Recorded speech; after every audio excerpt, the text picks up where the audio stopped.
I was just a sorry motherfucker. You know, I quit pararescue. I was afraid of the water. Every time shit got hard, like I said, I didn't have talent. You know, I fucking didn't have shit. And whenever shit got hard for me, I thought I was on my way out, and I got sucked back in. I become a loser again real quick. And I see them all the time. There's a lot of fucking losers out here that won't face it. I was like, oh man, you gotta go back and visit this motherfucker. I haven't seen my dad in fucking years, man. Years. But I knew where I came from. I knew where my mindset came from. I knew where my demons were. So my whole idea when I went back to see my dad was I was hoping that I could just fucking call myself a loser, and it's because of you, Dad. So I was hoping to go back and get the confirmation that I always wanted. That wasn't my fault. That voice in my head was so loud. It's not your fault, David. It's not your fault you can't read and write. It's not your fault that people call you fucking nigger. It's not your fault.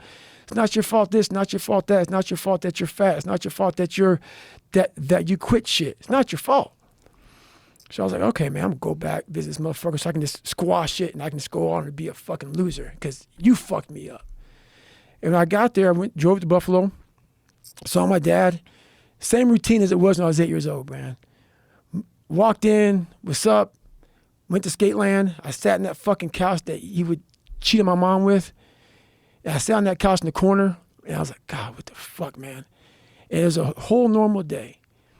And the more I was around him, he started getting drunk. And I won't go through the whole thing, but I started seeing, man, I started having I always had these conversations with myself. I'm like, man, this motherfucker, he came from hell. His dad would put him in front of a furnace. And like, if he moved, he'd get burnt. So when my dad got beat, his dad would put him in front of a furnace. And if he would have moved, he'd fucking get burnt up. So my dad had to sit there and take it. So he never dealt with his fucking demons. So his demons became mine. His demons became mine. And motherfuckers think you die and the demon goes with you, man.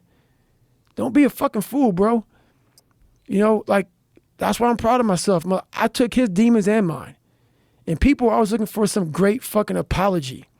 You know, oh my God, like, you know, my dad needs to say sorry, or people who fucking called you out your name, or nobody gonna come back and say sorry to you, motherfucker. Ain't nobody saying shit to you. You better fucking man the fuck up. So I looked at him. He didn't face his demons, but I'm gonna face mine. So on that drive back home, that's what I started doing. You know what's one of the most fucked up things that I've learned over time is that almost all like truly exceptional and mentally strong people have been through hell.